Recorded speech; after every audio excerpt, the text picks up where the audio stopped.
Boa tarde. Nós ficamos responsáveis pelos temas osteopatia e quiropraxia.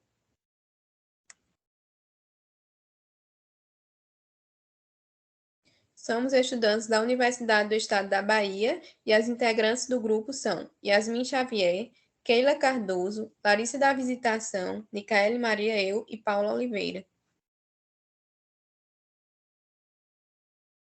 Parte 1. Osteopatia. Definição. A osteopatia é um método de avaliação, diagnóstico e tratamento realizado por fisioterapeutas que visa restabelecer a função das estruturas e sistemas corporais, agindo através da intervenção das mãos sobre os tecidos, assim como nas articulações, nos músculos, nas fáscias, nos ligamentos e nas cápsulas, nas vísceras, no tecido nervoso, vascular e linfático. A osteopatia vai englobar conhecimentos da medicina alternativa e vai ajudar na recuperação, manutenção e restabelecimento do equilíbrio entre corpo e mente. Pode passar.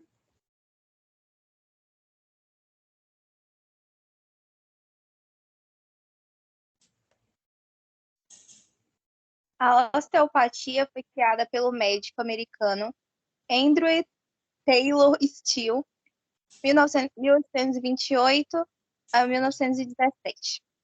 E Still ele tinha uma frase: o principal estudo do homem é o homem. Então, baseado nisso, ele dissecou inúmeros cadáveres para comprovar essa sua hipótese. E ele acreditava que se pudesse entender a anatomia do corpo humano, ele iria compreender as leis da natureza e então encontrar o que podemos dizer de chaves para a saúde. Então, ele buscou caminhos alternativos, evitando medicamentos, evitando cirurgias, para aumentar a capacidade do organismo de se curar. Ele tinha um foco na livre circulação de fluidos e dos elementos transportados. Acreditava também nos bloqueios mecânicos que impedem o livre fluxo de fluidos, sendo assim a chave para a autorregulação e processos de autocura do corpo. Em 1986, tem a chegada dos ensinamentos da osteopatia no Brasil por Bernard Keff, um osteopata francês, e em 2001, o COFITO reconhece a osteopatia como uma especialidade através da resolução de 23 de maio de 2001. Pode passar. Princípios da osteopatia. A osteopatia tem como base 4 princípios. Primeiro princípio, a estrutura governa a função. A estrutura representa as diferentes partes do corpo, os ossos, músculos, fáscias, pele. A função é a atividade de cada uma dessas partes, derivada em função respiratória, cardíaca, digestiva, muscular e nervosa. Esse princípio conclui que a doença não pode desenvolver se a estrutura estiver em harmonia. O segundo princípio, a unidade do corpo, esse princípio conclui que o sistema hormonal, circulatório, linfático, nervoso e músculo-esquelético interagem para a preservação e recuperação da saúde. O terceiro princípio, a autocura, o corpo possui todos os meios necessários para eliminar ou evitar doenças. Esse princípio conclui que é importante remover os obstáculos para o corpo trabalhar equilibrado. No quarto princípio, a regra da artéria, o sangue é o meio de transporte de todos os elementos, assegurando uma imunidade natural, sendo, portanto, o papel da artéria primordial, concluindo que sua perturbação levará à deficiência na circulação. Pode passar.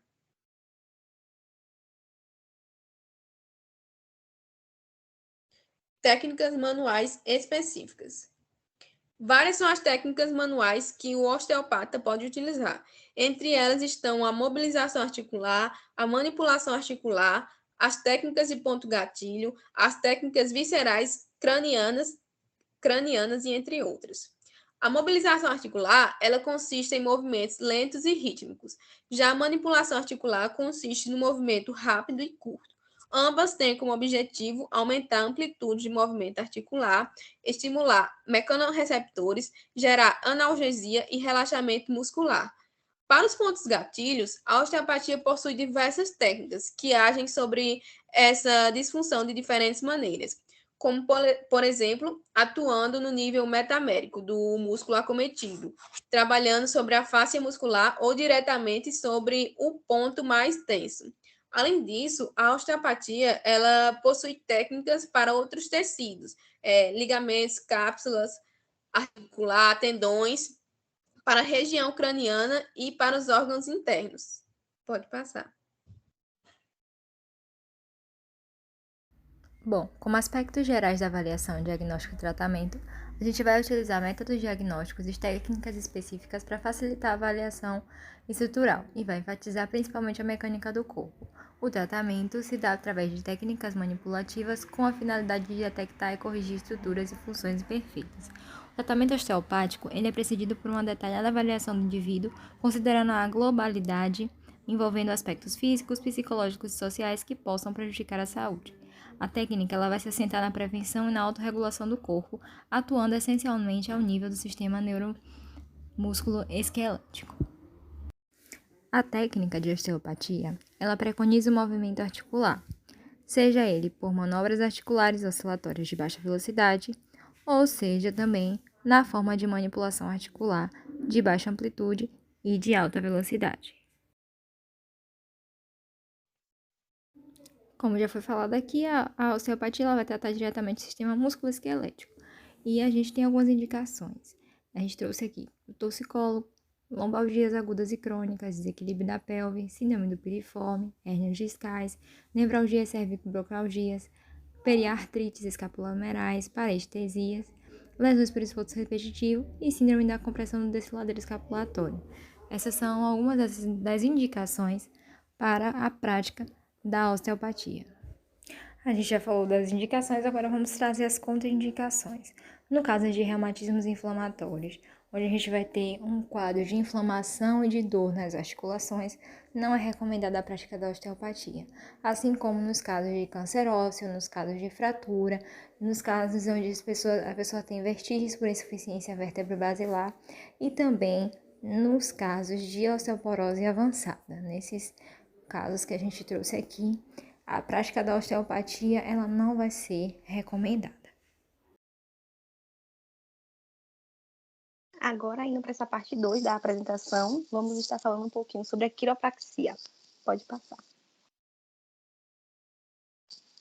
Antes de mais nada, é importante a gente saber, né, a definição da quiropraxia, o que vem a ser ela, na verdade, né? Então, ela é nada mais do que uma profissão que foi originada nos Estados Unidos da América há mais de 100 anos, cuja prática é voltada para o tratamento de condições musculoesqueléticas, em especial algias vertebrais. Nesse caso, quando a gente tem alguma alteração nessas condições musculoesqueléticas, a gente sabe que, consequentemente, né, de forma direta, vai afetar o estado geral de saúde dessa pessoa. E a gente também, quando fala disso, vai ter algumas técnicas de tratamento utilizadas nesse processo, que pode ser a questão da manipulação vertebral, algumas manipulações de outras articulações e até mesmo manipulação de tecidos moles. Quando a gente direciona o nosso comentário agora para a palavra quiropraxia, a gente entende que ela significa prática com as mãos. Nesse caso, o prefixo keros significa mãos e praxis, né, o sufixo praxis significa prática. Pode passar.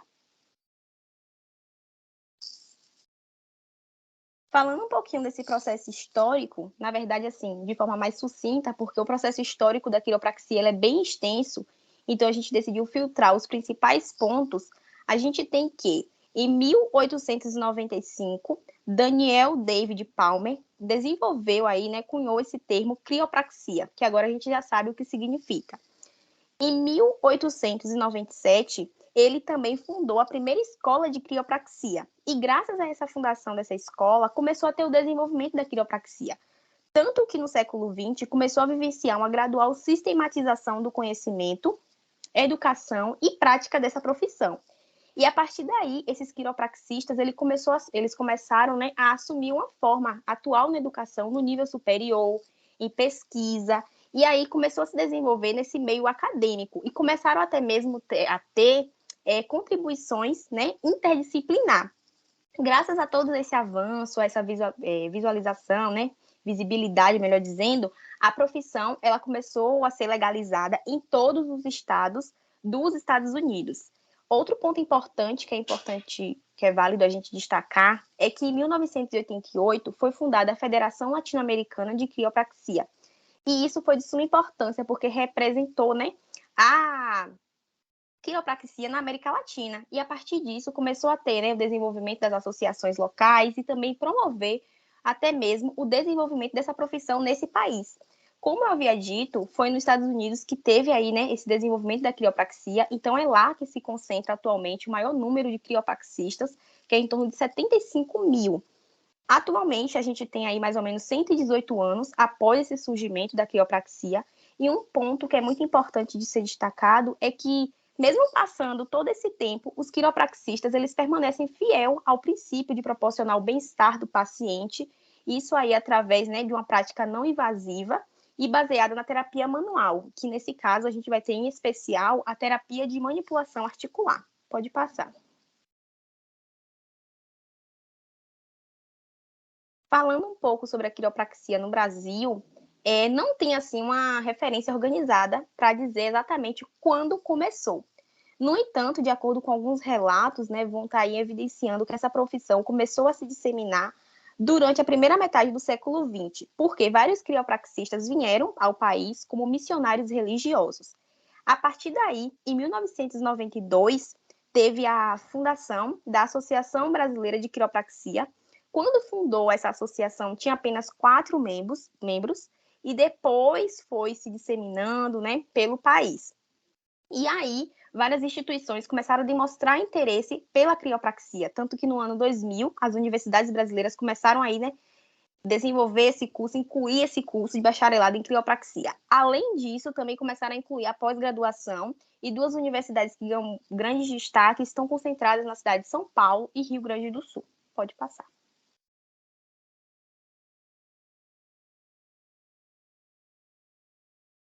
Princípios da quiropraxia.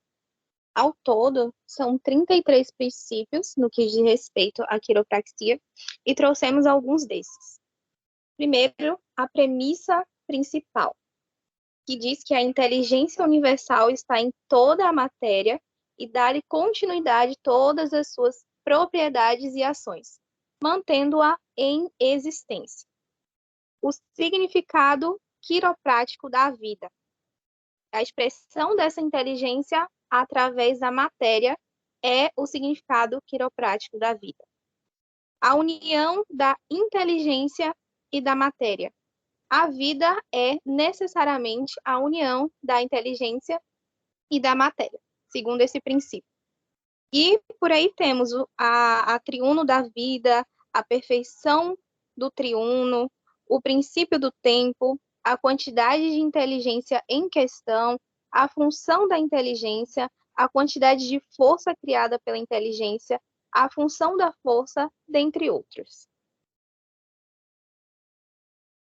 Pode passar.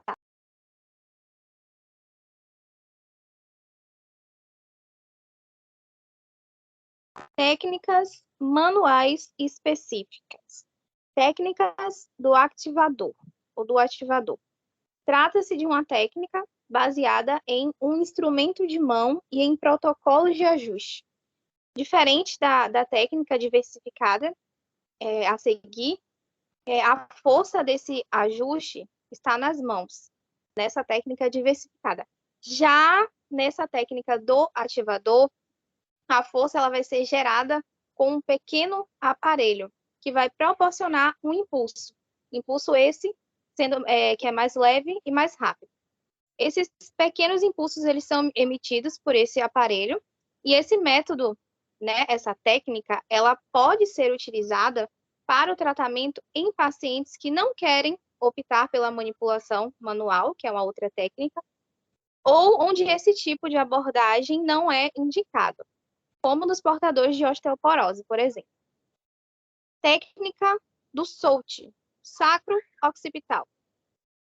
Nessa técnica são usados blocos triangulares, que vão ser colocados em diversas posições na pelve, e o quiropraxista ele vai buscar tratar as desordens no funcionamento do corpo, se baseando especificamente através do crânio e do sacro.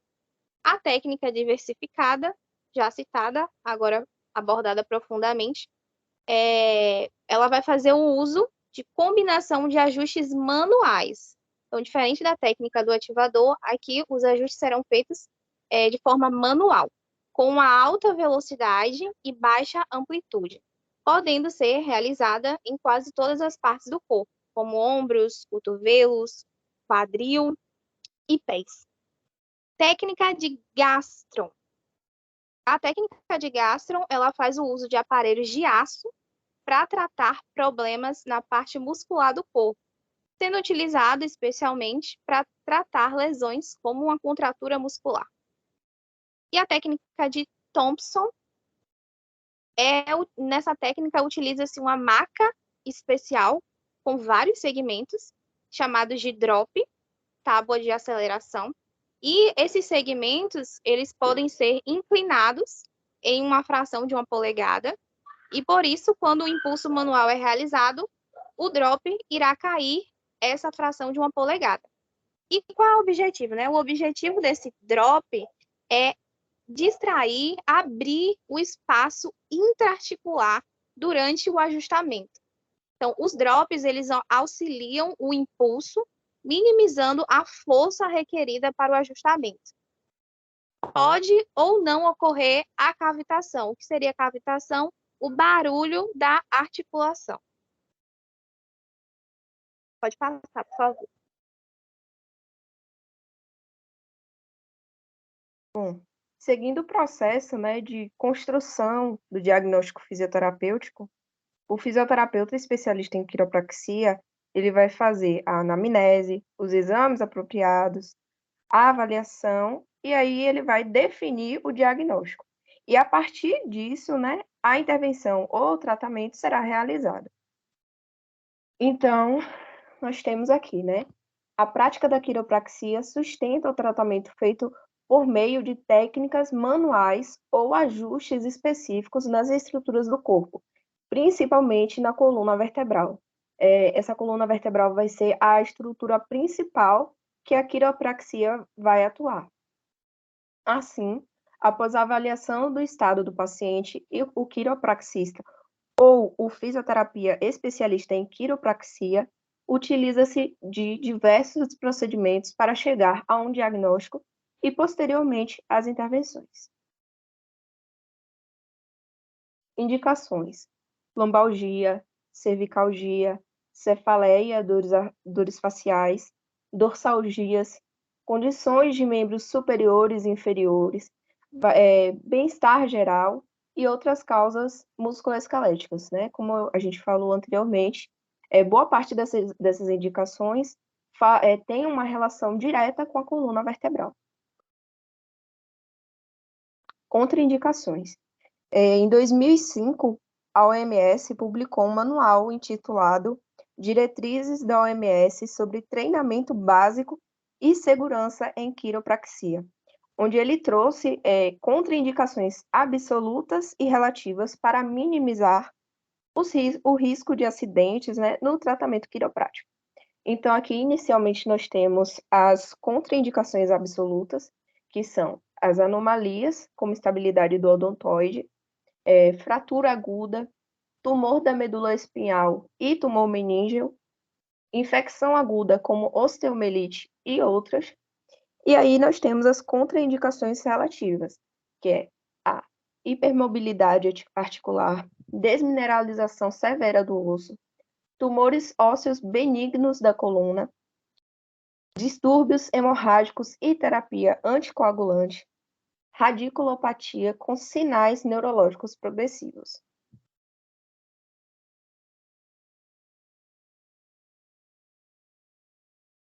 Parte 3. Comparando. Semelhanças e diferenças. As duas foram reconhecidas como especialidades da fisioterapia pelo COFIP. Ambas atuam com manipulações. Já as diferenças são técnicas realizadas em estruturas diferentes Enquanto a osteopatia atua em diversos sistemas, a quiropraxia atua basicamente na parte estrutural, a coluna vertebral. Pode passar. Essas são nossas referências. E obrigada pela atenção.